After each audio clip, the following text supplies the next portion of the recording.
Il faut donc développer la culture des Français, la culture économique des Français. Mais pour quel objectif s'agit-il? Seulement de produire un consensus autour des valeurs de marché, tel qu'il fonctionne aujourd'hui, afin que nous soyons tous unis pour livrer les batailles de la mondialisation? Non. L'enjeu est aussi d'améliorer la qualité de notre vie démocratique, afin que les Français portent non seulement un regard plus lucide sur le monde actuel, mais soient aussi mieux à même de prendre la mesure des marges de manœuvre existantes et donc des choix possibles en matière économique et sociale. Je viens de citer, avec ces quelques mots, l'article qu'avec Philippe Frémaux, Dominique Méda et Camille Dorival, avec lequel nous annoncions il y a 6 mois, dans une tribune des Échos, la création de l'IDIES. Nous ne savions pas ce qui allait se passer entre-temps, mais ces mots prennent aujourd'hui une résonance particulière.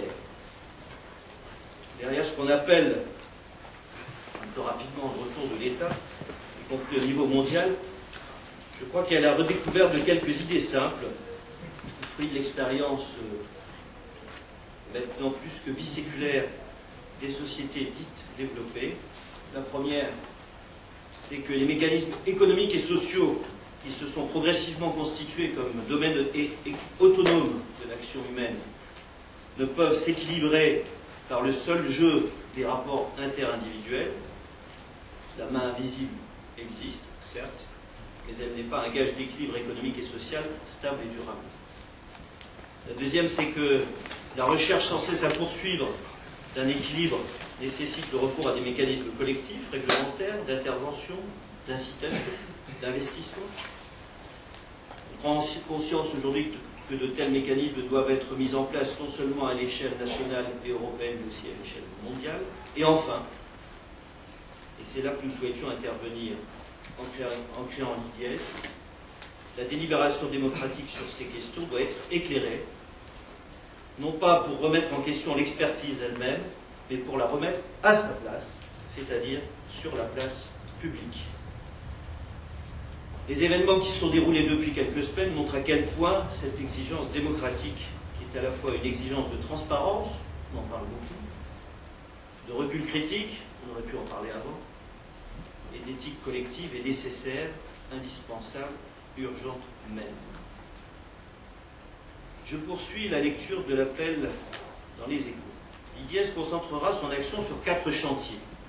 La place et le contenu des enseignements économiques et sociaux, le traitement des questions économiques et sociales par les médias, la qualité et le pluralisme des sources statistiques, la prise en compte du point de vue de l'ensemble des parties prenantes dans l'examen des différents dossiers économiques et sociaux. Nous ne voulions pas à ce stade embrasser la totalité du champ, mais nous consacrer aux outils de médiatisation des questions économiques et sociales. L'enseignement d'abord, car c'est là que se forment non seulement les acteurs de demain, mais aussi et d'abord les citoyens. Les sources statistiques, car ce sont elles qui sont le support de l'observation, de la transparence de la société sur elle-même, mais aussi du raisonnement et de la modélisation qui prépare les décisions. Les parties prenantes du débat, en posant comme préalable la pluralité des regards sur les questions économiques et sociales et la légitimité de chacun d'entre eux. Les médias enfin, car ce sont eux qui au quotidien, mais aussi de façon hebdomadaire, mensuelle, à l'écrit, par la voix, par l'image, non pas forgent l'opinion, mais lui donnent les éléments qui lui permettent de se constituer.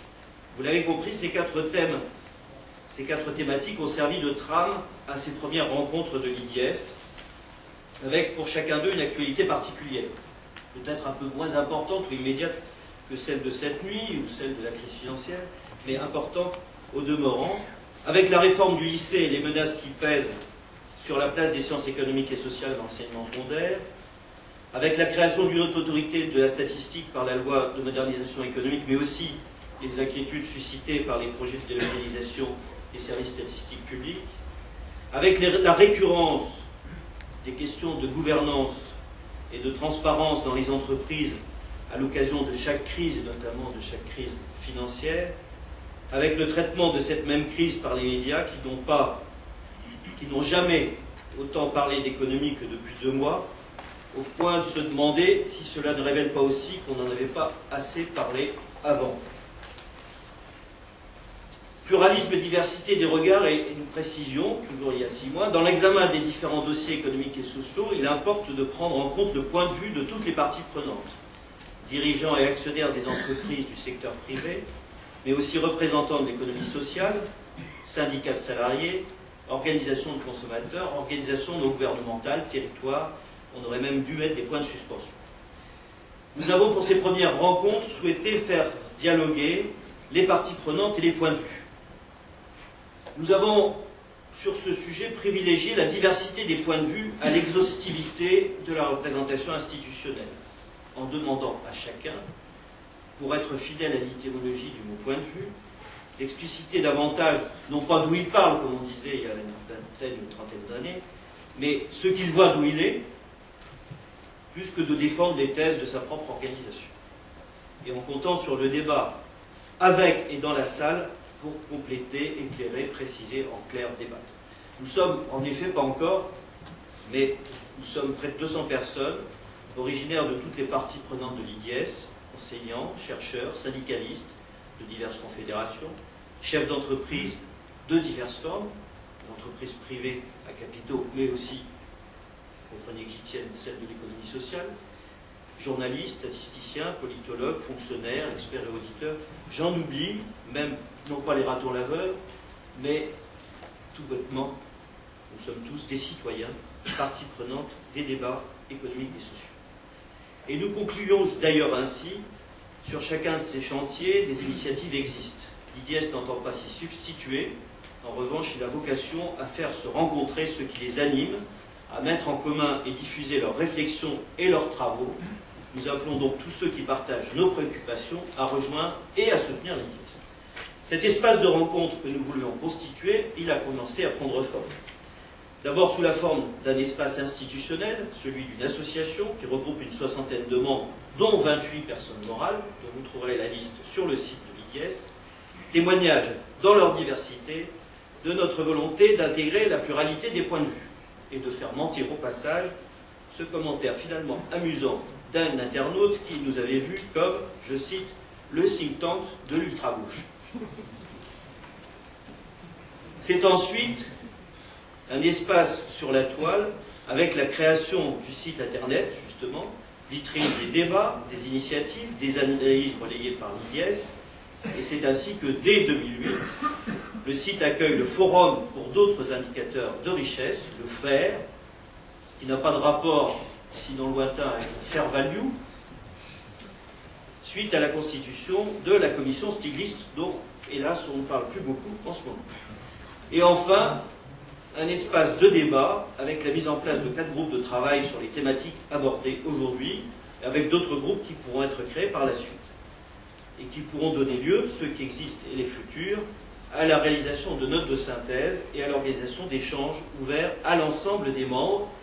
Cet échange, c'est celui que nous inaugurons aujourd'hui avec ces premières rencontres, qui nous permettront d'approfondir les 4 premiers chantiers, les 4 premières thématiques mises en débat.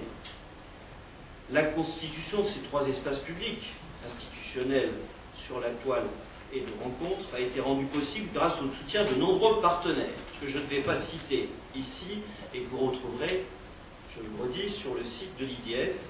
Je me limiterai à ceux qui ont rendu possible ces premières rencontres.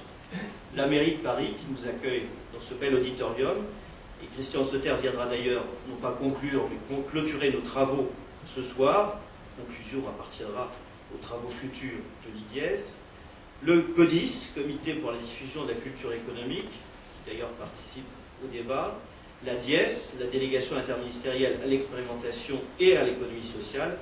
Et bien évidemment la coopérative alternative économique, qui assure au quotidien le fonctionnement logistique de l'Institut.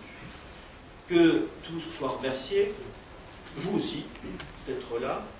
Et je vais laisser la parole à Philippe Frémaux, délégué général de l'Institut, pour l'animation du premier atelier et la gestion du fil rouge de cette journée. Bon débat.